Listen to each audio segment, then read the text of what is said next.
So I make it on the hour. Shall I bring them in? Yeah, let's do it. And what, give it a minute and then do the intro, do you think? You'd be Mhm. ready? Yeah, perfect.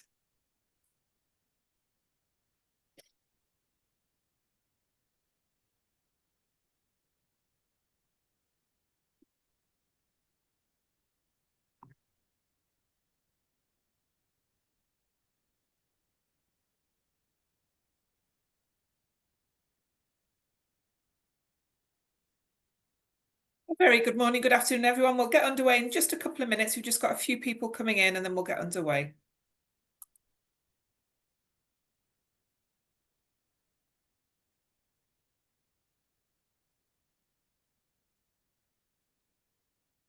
A very good morning, good afternoon, everybody. A very warm welcome to our webinar today with Jessie States from MPI. We're delighted to have Jessie with us. For those of you who haven't joined an IAC webinar before, just let me run through some housekeeping for you. You will notice that we generally put you all on mute. We do encourage you to all show your pretty faces on camera, so do open your cameras up so we can share those with Jessie. We do record today's session, so I will forward that to you all afterwards, and we will build that out on the IAC YouTube channel and the IAC webinar on demand page.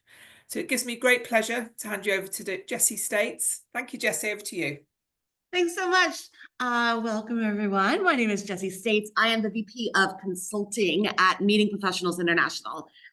We are the only consultancy that's powered by 13,000 meeting professionals, our entire community. So if you are interested in learning more about some of the opportunities that we have both on the event design side and also on the client services side, hit me up after this webinar.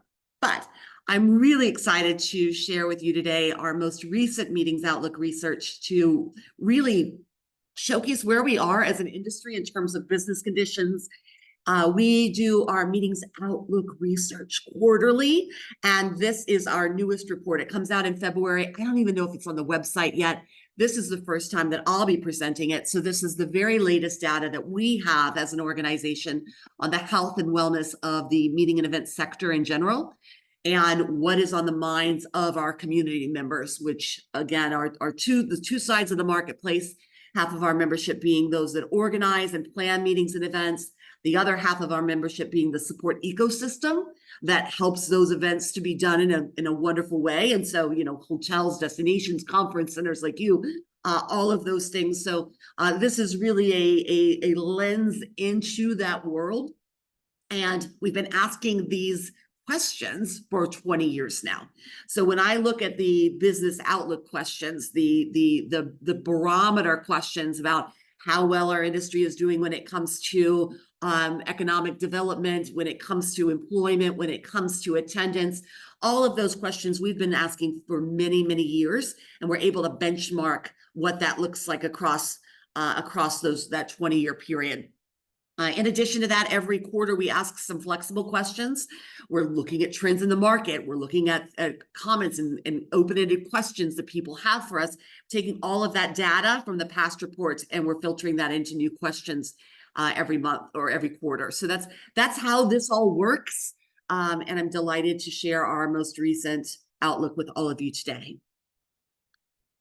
So the first thing I really want to discuss, and these are global numbers, we can dive into regional numbers, but for the purposes of our conversation today, these are really going to be the numbers that are on the global scale. And the first thing that we really look at is whether or not meeting professionals believe that there is going to be a positive outlook for business conditions for the next 12 months. So we're asking them to predict what business conditions are going to look like over that 12-month period of the next year. And here's what we found. 71%, of meeting professionals, that's on both sides of the marketplace, believe that business conditions are going to be favorable in the next 12 months, which is really continues to be extraordinarily high. Since the pandemic kind of shot these numbers down in 20 and 21, there's been an unprecedented amount of optimism in our space. for what conditions are going to look like in the next 12. This is over the last 12 months. So if I look back to May of last year and beyond, you can see that these numbers remain in that 70 to 80 percentile range of positive outlook. And that is something, again, that we continue to see, not just in this last 12-month period, but over the last 2 to 3 years, a lot of positive attention to our industry. And that's coming from anecdotally, a couple of different places. Businesses continue to rely on meetings to drive growth and KPIs for their organizations. That hasn't changed. But in addition to that, we're seeing more meetings related to bringing staff together in an increasingly virtual world, in a digital space. We're finding that a lot of organizations are capitalizing on the opportunities to bring their teams together. We're also seeing organizations that are continuing to look at incentives as a means to drive growth and business for their companies. And so all of that is really fueling this positive look at what business conditions are like. That said, here in the United States, for those of you who are here, we've seen some pullback in government meetings. We'll continue to monitor what that looks like and how it impacts our overall industry in general. There have been several articles that have come out recently. You may have seen some of those related to that change in the market. So keep that in mind as you're looking at this. This is the predictions of today, looking at the next 12 months. And so as conditions globally change, geopolitics, global conflicts, the environment, all of those things can impact a person's decision on how to answer this question on any given day, which is why it's important for us to continue to ask it quarterly, to monitor those changes and what people are seeing. Of those who say that business conditions are going to be positive over the next 12 months, 42%, so nearly half, more than a third of meeting professionals saying, I believe that it's going to be 6% or more better. So while we're looking at that pie chart, I want you to know this is the majority of people are saying positive somewhere in the kind of 1 to 5% range, but a good number of professionals saying extremely positive in their outlook for business conditions over that 12-month period. When we're looking at market conditions, we're always trying to figure out, is it a buyer's market? Is it a seller's market? Are we bounced right now? And of course, it depends on capacity and region. But overall, we're seeing that we're still looking at a seller's market. We're still looking at conditions related to, especially because so many meeting professionals are still booking last-minute meetings, meaning 3 months out or less, that capacity is still a challenge in many parts of the world. So we're still seeing that slightly seller's side. However, we are becoming a little bit more balanced, and I'll explain why in just a second. If we look across a year ago, where were we?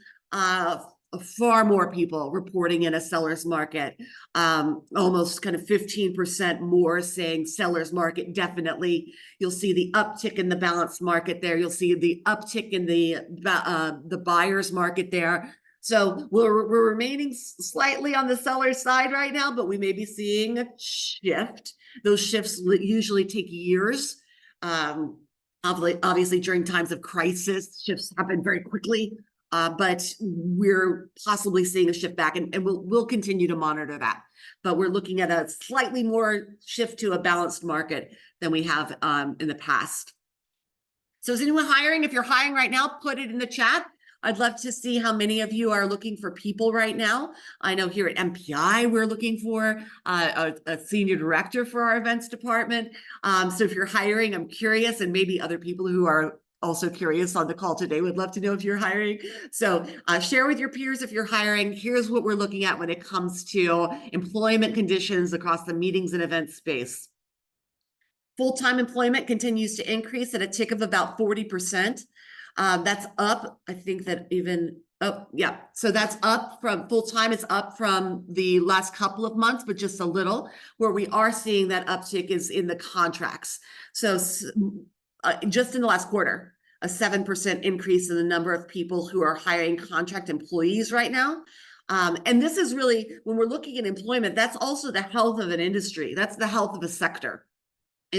Are people entering that industry? Are people creating more jobs? Are more jobs being filled? We know that from the research done by the Bureau of Labor Statistics that event planner, event professional is one of the fastest growing jobs over the next 5 years. We're seeing that in our hiring practices as well. So continues to be a great market for those of you who are career shifters. For those of you who have children who are in university, you might want to encourage them into this crazy career that we call home. It's a really, really good time to be entering into our space and also to be growing your own careers. When it comes to attendance projections, we are looking at, again, incredibly strong numbers when it comes to what meeting professionals are projecting over the next 12 months. 76% of meeting professionals saying, I expect my in-person attendance to increase over the next year. And we're still seeing that dive in digital attendance. And by digital attendance, we're not referring to training programs or webinars like this one. We're talking about digital events. So just keep that in mind. But we're continuing to see people who, or organizations that are seeing fewer and fewer people attending in a digital environment, whether that's digital only events or it is hybrid or digital first events. Continuing to see that decreasing number of people who are wanting to attend in a digital environment.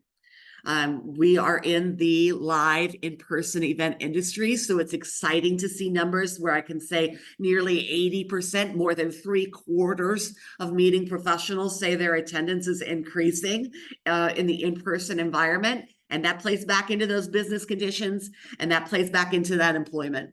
So all of these numbers deeply connected with one another when it comes to how we are looking at the overall picture of our industry and its health.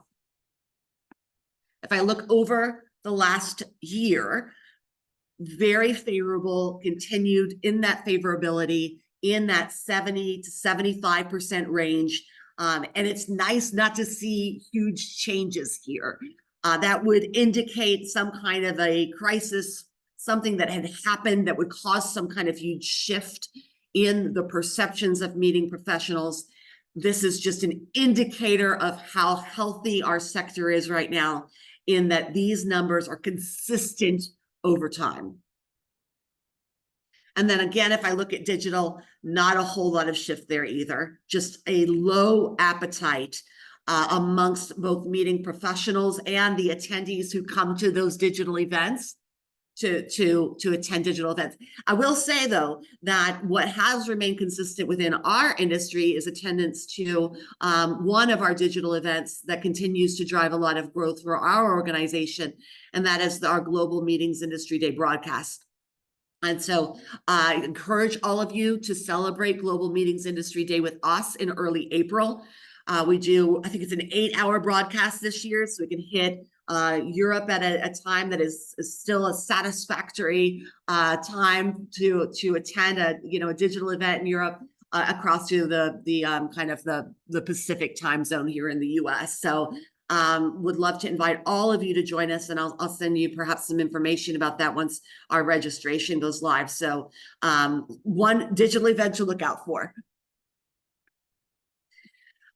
Let's talk a little bit about artificial intelligence and its impact on our space. And I kind of put this in the middle of the presentation here instead of waiting until the end, because I think that artificial intelligence is going to be a key factor in the growth and health of our industry in general, and for organizations, of course, overall. What we are seeing is an uptick in meeting professionals who are utilizing artificial intelligence in some way. And so the first thing I'd take a look at, and I'm going to compare some of these numbers to November of 23 when we first asked these questions.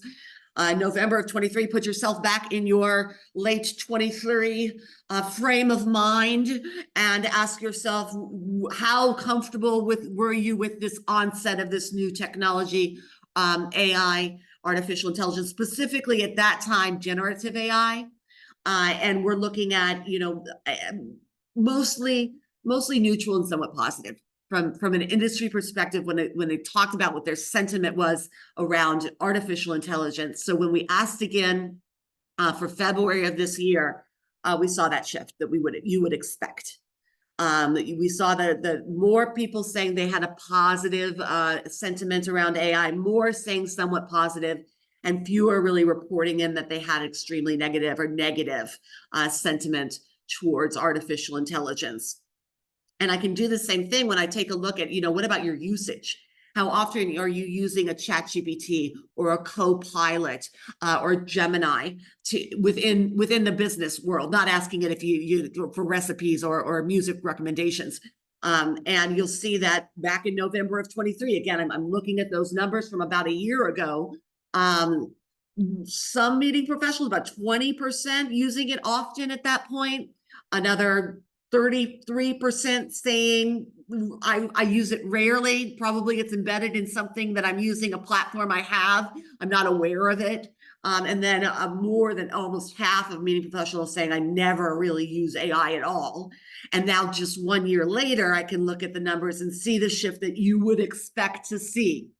So now more than 40% of meeting professionals say they often use artificial intelligence in the performance of their jobs, specifically generative AI. Again, that's the one, the technologies, the platforms where you're asking questions and getting responses, where you're getting copy for RFP responses, where you're using AI to generate agendas for your meetings and events. So that generative AI functionality, more than 40% reporting that they're using that. Another 45 to 50% saying they do, but not very often, and very, very few meeting professionals saying they're completely hands off. We don't utilize AI in the performance of our roles. And then if we ask very specifically, what is your skill use? How would you identify your skill use for skill level for related work to the event industry itself? We're looking at somewhere between good and average about a year ago to today, where more and more people are feeling like they're very much more comfortable utilizing artificial intelligence for their event related work. So just some stats there on AI. If you're still not comfortable to stepping up to the plate and utilizing artificial intelligence, MPI has a short digital course. It's a 4-hour artificial intelligence course for event professionals that will lay out exactly how you could be using it right now. So if you're interested in that, text in the chat, send me your email address. I'll connect you with the team. If you're still among that kind of 16, 20% of meeting professionals who aren't really using it, who are a little scared of stepping into the water, we have a class for you. So let's talk a little bit about budgets. And I'd love to hear from any of you. I didn't see anyone type in that you were hiring, but I'm curious if any of you are increasing your budgets right now. So if you don't mind getting into the chat, just sharing a little bit with me, it helps to provide a little color for the commentary today. But let's talk about what budget conditions look like for meeting professionals, whether you are a meeting professional or whether the meeting professionals are your clients. It's always good to know how much money they got. So globally, here's what we're looking at. About two-thirds, let's say two-thirds of meeting professionals say their budgets are increasing. Another group of meeting professionals say their budgets are flat, but I would say in this world, in this environment where we have inflation and we have cost increases associated with a lot of goods and services associated with our state, flat means the going down. Let's be honest. If your budget is flat, that means you have less money to work with than you have in the past because of the cost increases that we're all experiencing. So when I look at this number, I'm going to combine those two really, and I'm going to say about a third of meeting professionals are saying their budgets are going down. Even if they're saying their budget's flat, that's still less money than they had in the past. So now the good news is on the other side that 32% are saying their budgets are increasing by at least 6%. It's too bad that, and we'll look at we'll deep dive into that a little bit. 6% likely isn't enough. We all know this on this call today. But there, at least those 33% of people are saying, a third of meeting professionals saying my budget's increasing by at least 6%. That's great to see. Now, we'll say this, of those who say their budgets are increasing, that's down. So just last quarter, when we released our November results, it was closer to 71% of meeting professionals say their budgets were increasing. Now that we've come into January, February, we've seen a dip. So that's another number that we want to keep an eye on. While I've shared some incredibly positive numbers with you, there are a few just like small, not even red, maybe pink, slightly off color white flags that we're starting to see related to our industry. Again, incredibly healthy right now. Hiring, business conditions, as you can see, budgets here. But we've got to keep an eye. It's why it's really important that we do this work every quarter, because we got to keep an eye on some of these things that we're starting to see a couple dips. Nothing to worry about right now. Brianne says my budget is the same for the next fiscal year. Yeah. Talia is the same. University revenue environment, we're expecting budgets will be lower in the next 3 to 5 years. Jody, you have a consistently increasing budget with maybe cost of living or cost increases that you normally do. I think that's the mixed bag that is our industry right now. And it often depends on sector. Talia, you're talking about university environment. So it varies. We can look at these generic numbers and know that our industry is incredibly healthy, but we know within that different sectors are reacting to different things. And budgets are one of those items or elements that can really shift depending on where you sit in your chair. All right, so I wanted to look at, and this is from the February outlook, and so this is our most recent numbers. We asked people to look back over the past 12 months and estimate what they believe the cost increases were associated with some of these different elements in the meeting and event planning process. And you'll see that I have kind of red is 10% up or more. The dark blue, the middle number is going to be 1 to 10%. I combined a couple of 1 to 5, 5 to 10, put them together. Even down 10% or down more than 10%. So when we look at food and beverage, the costs are either, it kind of varies, but it's costs are up. And a good portion, more than 25% of meeting professionals saying costs are up by more than 10% when it comes to food and beverage. When it's audiovisual costs, again, mostly in the 1 to 10% up range. Very few people reporting that they're seeing audiovisual costs coming down at all. Space, so the cost of space continuing to increase, if incrementally, somewhere in that 1 to 10% range. Hotel, the same thing, but even more so in the 1 to 10% increase in costs. Staffing, the cost of contract staff, the cost of full-time staffing continuing to see an increase, and then lastly, transportation. So you'll see that costs are going up between kind of 1 to 10 and 10% and more. If I combine those two, we're not seeing a whole lot of cost decreases right now, but that's no surprise to anyone here on this call.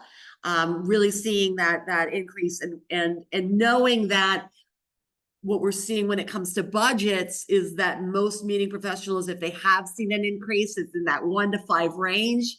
So it's not keeping up really with the increases that we're seeing across the marketplace. Now, if I asked them next, I said, well, what about the next 12 months? So I asked you to look back over the last 12 months, what have the cost increases been? And now I want you to look forward 12 months and tell me what that's going to look like. And you'll see there is not a whole lot of change here. So if we say the last 12 months, we've seen a 6 to 10% or more increase in costs, we're seeing an additional 6 to 10% increase or more in costs associated with the next 12 months.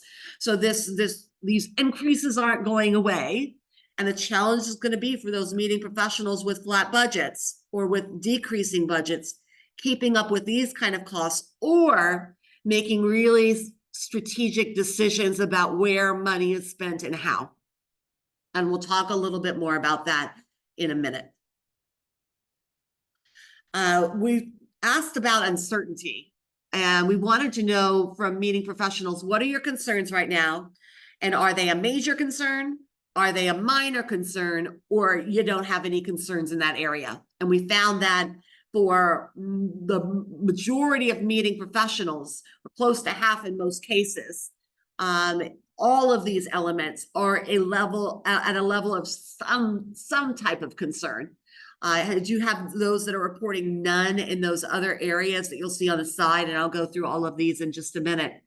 But for those who have minor or major, it hits almost at every category in the 40s to 50s range. So what is concerning meeting professionals on all sides of the market right now? Costs and budgets. That's why I put the slide here. We just talked about how much costs are going up and how organizations are struggling to get budget increases approved. Politics, the economy or the global economy, legislation, all of those appearing kind of in the major area. And then when it comes to major and minor, service quality, retaining staff, acquiring new clients, sustainability, hiring, disruptions in travel, which we're all experiencing right now. So, and then of course you have some meeting professionals who are saying kind of none of these things are concerning to me right now. But that kind of falls into the lower range of numbers in the kind of the mid 30s to or lower than it does to those who do have concerns around these things.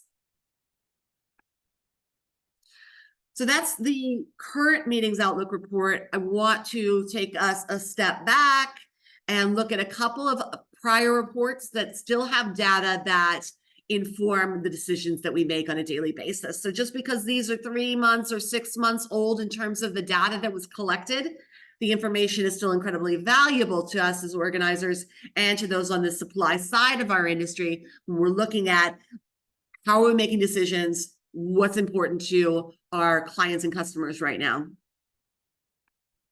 So the first thing I wanted to talk about are some financial pain points, and I think it made sense to kind of move budgets down a little bit to the end of that conversation so I could pick up here. We asked meeting professionals specifically, what are your financial pain points? Not just budget, not just increasing costs, so you'll see those here, but specifically, what are your pain points when it comes to the finances of business?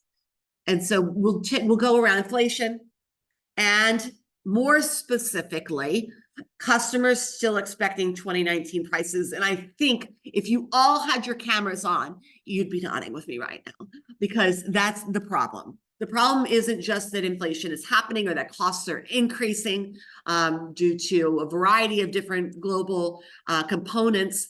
The problem isn't that the costs are going up. The problem is that the customers still expect 2019 prices. And that's true for our conference centers. That's true for our venues, our facilities, our hotels, our AV companies. And it's true from the meeting professionals who say that they're the owners of their event, their CEOs, their chief marketing officers. They are still expecting 2019 prices. So everybody's still expecting 2019 prices. And we all know, especially those of us here on this call, that that's foolish, but it's out there.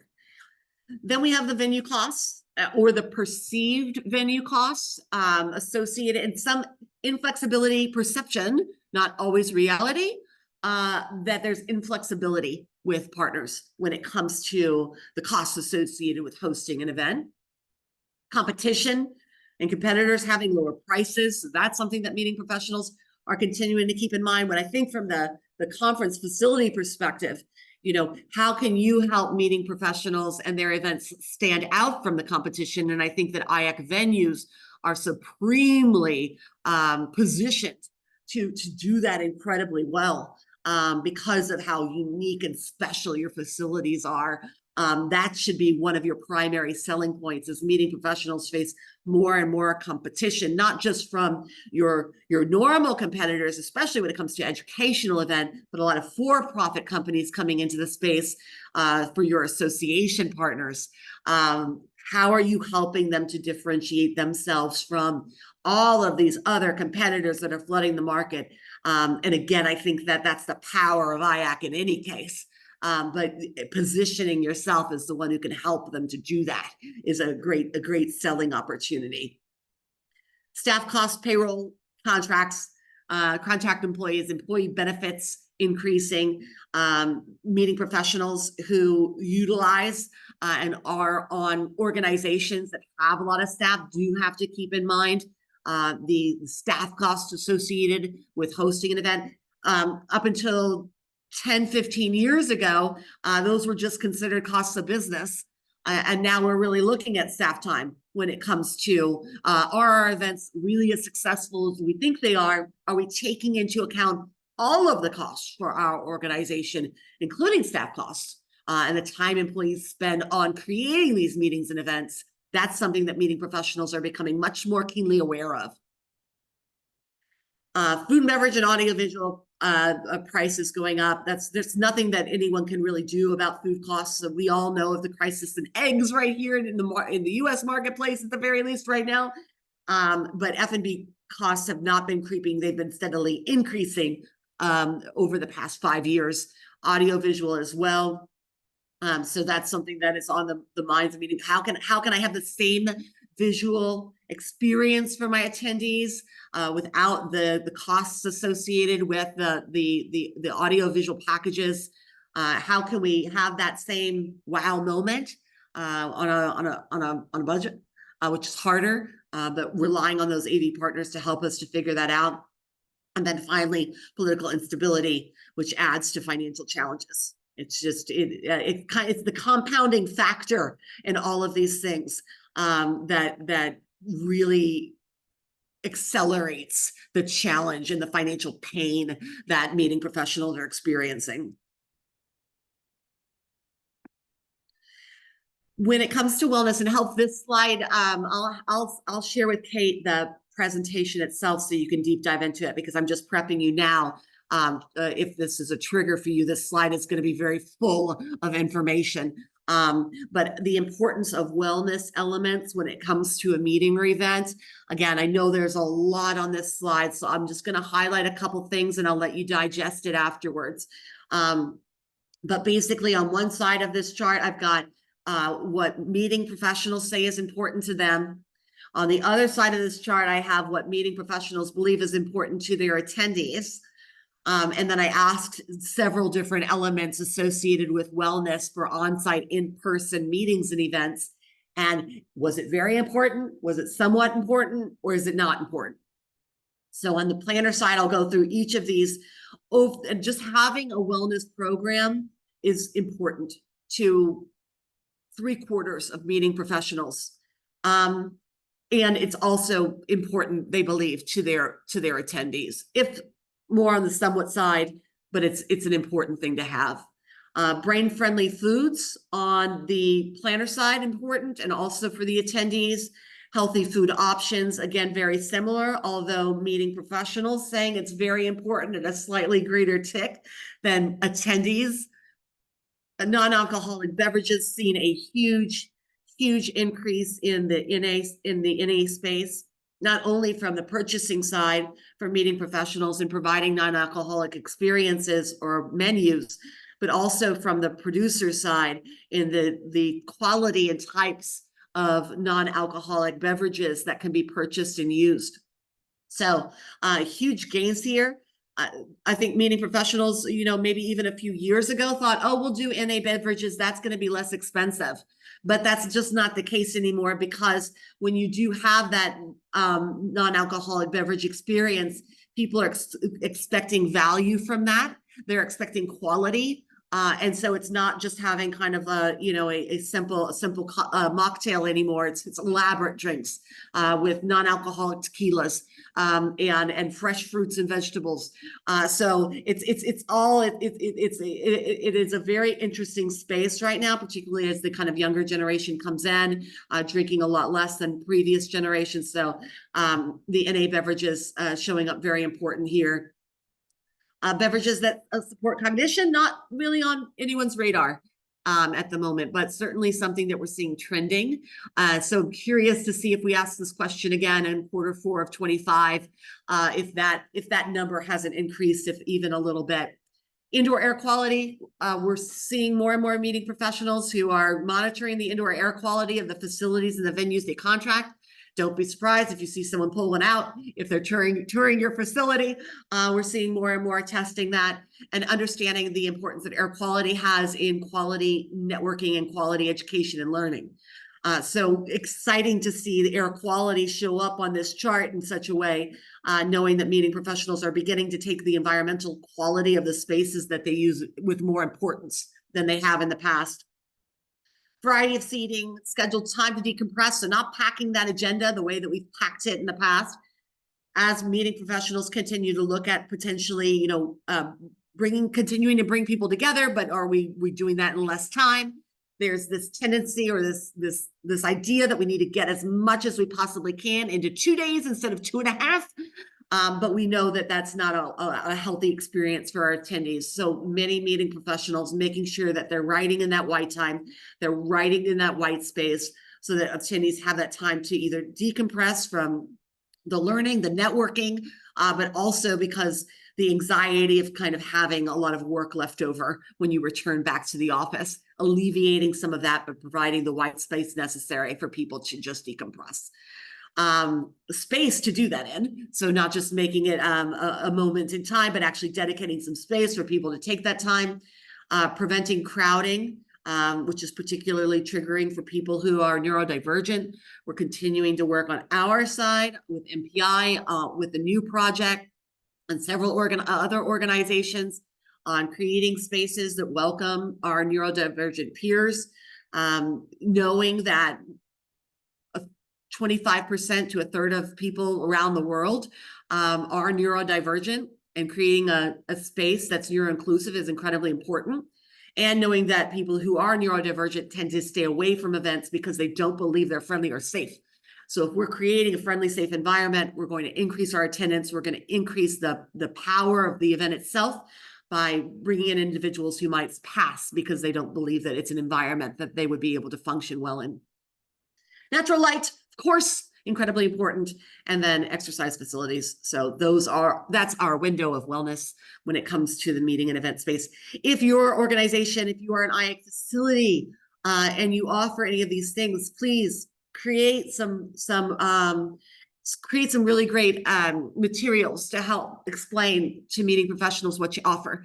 These are the areas they're looking at. These are the areas that are important to them.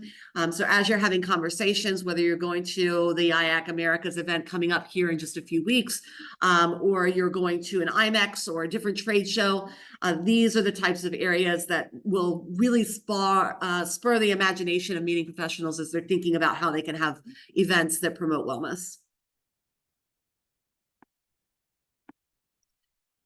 Safety and risk. We asked meeting professionals, this was just last quarter, so still really, really new numbers. What's your level of concern when it comes to safety and risk management at your meetings and your conferences and your trade shows? And it was great to see that versus 23, people were only slightly more to neutral when it came to whether or not they felt their concern had increased over the last year when it came to safety. I think what the interesting number is, though, when I look at this next chart, and I asked, what is your level of concern versus 2019? So not last year. What's your level of concern over the last 5 years? Has it increased at all? And that's where you see the numbers really pop up. And just because we have the same level of concern that we did 12 months ago doesn't mean we're not incredibly more concerned than we were 5 years ago. So I'm taking a look at that level of concern, significantly more concerned than I was 5 years ago. 40% of meeting professionals saying they're more worried about the safety of their attendees, about the safety of their meetings, about the risks associated with a variety of different things. And we'll talk about what those risks are in just a minute. And then another, third, more than a third, 36% of meeting professionals saying they're slightly more concerned than they were 5 years ago. If I add those two together, I'm terrible at math. We're looking at kind of, 76, 77% of meeting professionals who are saying that their level of concern versus 2019 has increased. So certainly something to think about and something to be aware of. What are we worried about? Well, primarily weather, natural disasters. That hits the top of the list by a mile or kilometer. Natural disasters and weather, and their impact on attendees arriving, getting to our meetings and events, the delays that those cause, and the impact that they have on the sector is incredibly high. So if we're looking at those kind of risks that are highly likely and high impact, weather and medical tend to sit right there, and the likelihood that it's going to impact your meeting and the impact it will have. Technology outages, data breaches and hacks, and then finally social unrest. Those round out kind of the top four. And then we get into risks that we're worried about, but not as worried about as these other risks. And that would be international conflicts, infectious diseases, protests, attendee misbehavior, transportation infrastructure, and then we fall back down the line. So these are the areas that meeting professionals are specifically focusing in on when it comes to risks and safety for their meetings and events. What are some general business travel trends that we should be expecting, and how are those impacting our space in unique ways? Here's what we looked at. This was Q3 of last year, so this would have been our August report. But again, I feel like even though these numbers are slightly older, they're still of great interest and impact for our space. So I bring them back in case you haven't seen one of our earlier presentations last year. What we're seeing is more trips, the number of trips increasing for almost half of meeting professionals, the average number of days on the road increasing, but we're also seeing meeting professionals adding in that, seeing their business travelers, so the people attending their events, adding more leisure time. And we're seeing that desire to travel increase, particularly among younger generations who will often use currently business travel as a means to see more spaces and places, to see more destinations, to bring a loved one, a family member, a spouse, partner along with them. So we're seeing the addition of the leisure time and the increase in the desire to travel, both funneling into the increase in participation and attendance that we were talking about earlier. This is part of where all of that's coming from. I leave these last slides in. They're a little bit older, and I want to preface that. But I feel like it's important especially for those of you who are destinations or your conference centers, your facilities, to understand what meeting professionals are basing some decisions on. At least they were last year. And again, I leave this in here because I know that many of you come from that side of the business. So didn't take it out just yet. But last year we asked, how are you making some decisions based on where you're going? What are you doing? And 28% said that they're looking for new properties in new cities or new destinations where they have never been before. So more than a quarter of professionals looking for something new. And that's often based on the fact that their attendees and their participants are looking for something new. So that's kind of the 28% there. We want something we've never experienced before. Then 23%, so I'll round up a little bit, we'll say quarter of meeting professionals saying we're looking for a new property and a destination we already know. So we'd love to have a new-ish experience, but we would like to stay somewhere we're comfortable. We want to go somewhere we know, and who knows us. So we're seeking out some new properties, maybe a unique venue or two, but we'd like to do it in a space or place that we know well.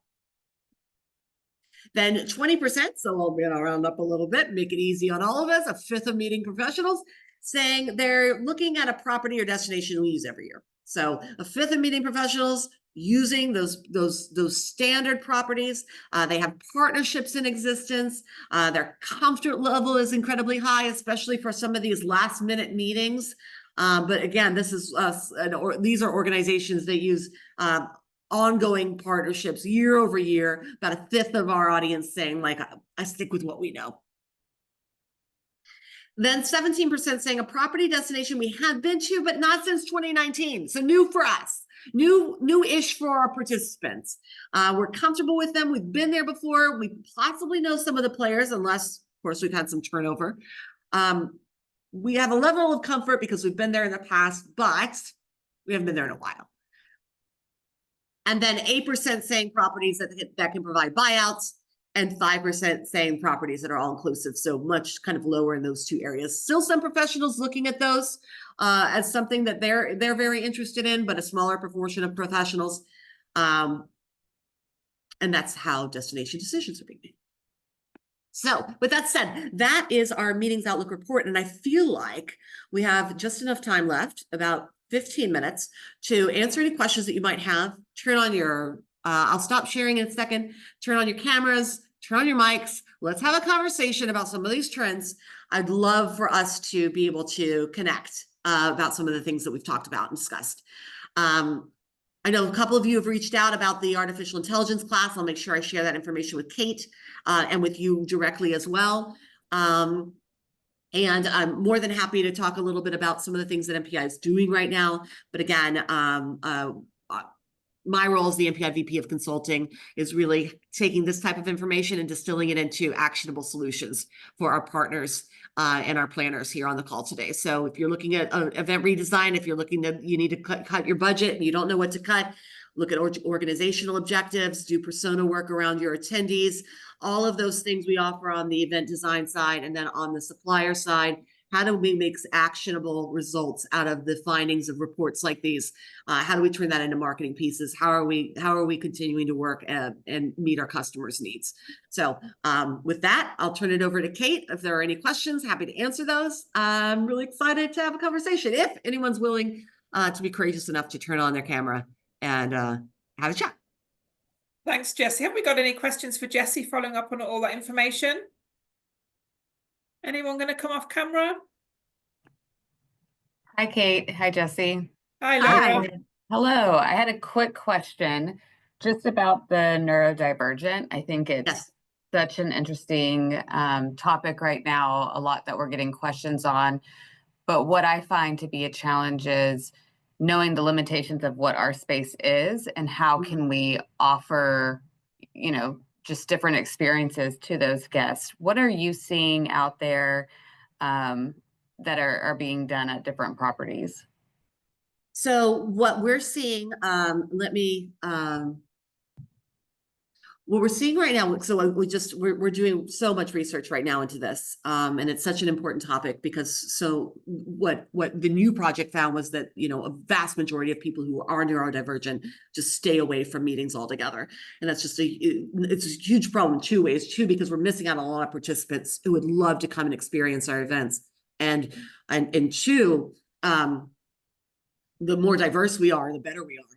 The more diversity we have within our spaces, and especially when it comes to learning and knowledge, the better we will be, the better business is, right? And so missing out on having people whose minds work differently at our events is a deficit when it comes to problem solving and communication and learning. So really important. So there are some easy things that we found that are the low barrier of entry to this, and I'll mention a couple of those.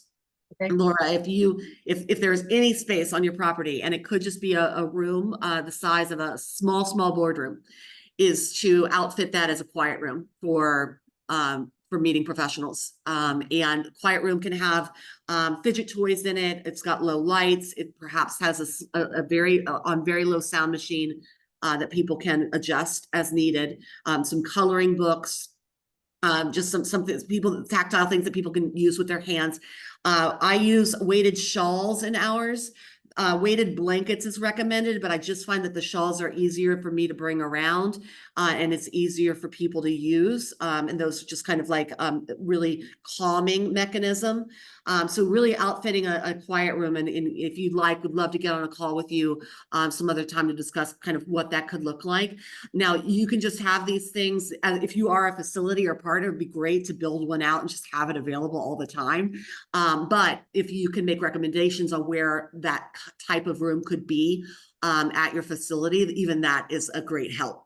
And we'll find that, with some of these accommodations that we talk about, it's kind of the curb effect, which is, when they install the curves in sidewalks, It helped people who were in wheelchairs, right, to get up off the street. But it also helps people who are carrying huge bags of groceries, and it helps people with strollers. And so, and it helps people who, you know, may not use a wheelchair, but have mobility challenges.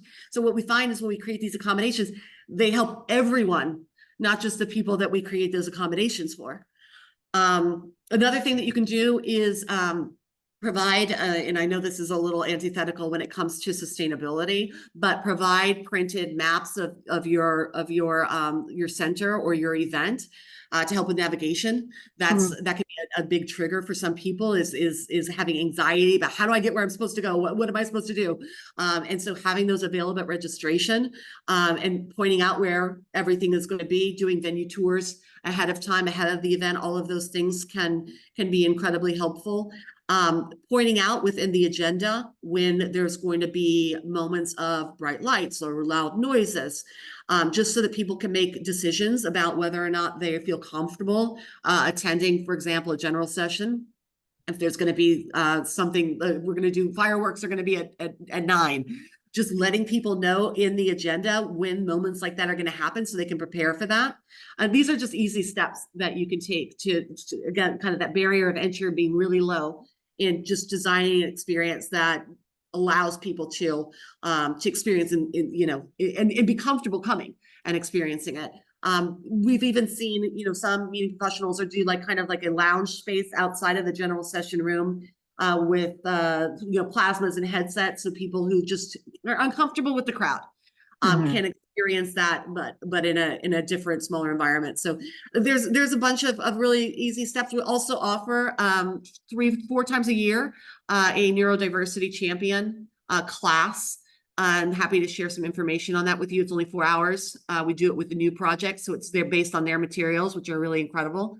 But obviously a very important conversation. I appreciate you getting on and asking. That's great. Thank you, Jessie. Yeah. Thanks, Laura. Anything else for Jessie? If you prefer, pop your questions in the chat box or come off camera. I'm available to everyone. I'm going to put my email, even though you probably already have it, but I'm going to put my email right here in the chat as well. Maybe there's a question you're like, I'd like to ask this question, I just don't want to.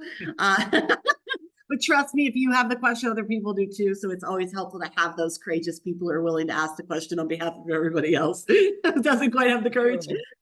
But reach out to me at any time. Thanks, Jessie. Okay, if we've got no more questions, I'd like to thank Jessie for joining us for our first webinar with Jessie for the year. So thank you for that and all that information. I will send you all the session recording and Jessie's slides. And obviously you've now got Jessie's email address, but if anyone has any further questions, do reach out to either myself or Jessie. Thanks again for joining us today. Have the best day, and we'll speak to you very soon. Thank you. Thanks, everyone. Take care.